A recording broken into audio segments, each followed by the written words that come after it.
ఆ షుగరు వారసత్వంగా కూడా వస్తుంది.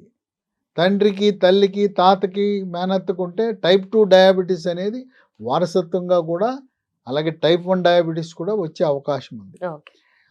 ఆ షుగర్ ఉన్న వాళ్ళకి ఒక 5 ఏళ్ళు దాటేసరికి దాని ప్రభావం వివిధ అవయవాల మీద పడుతుంది.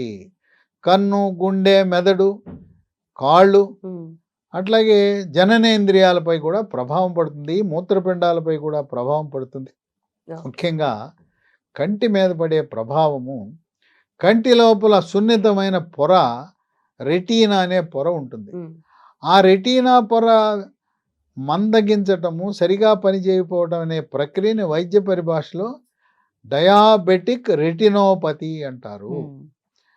వచ్చిన తర్వాత దానికి ఏదో చికిత్సలు చేసే కంటే ముందుగానే రాకుండా, చేతులు కాలాక ఆకులు పట్టుకున్న సంధాన కాకుండా 5 సంవత్సరాలు ఇప్పటికి షుగర్ మందులు వాడుతున్నాం, ముందు జాగ్రత్తగానే వాడదాం అనుకునేవారు ఈ డీమాక్యులా రోజుకి ఉదయం ఒకటి, రాత్రి ఒకటి వరుసగా 3 నెలలు వాడితే హ్మ్.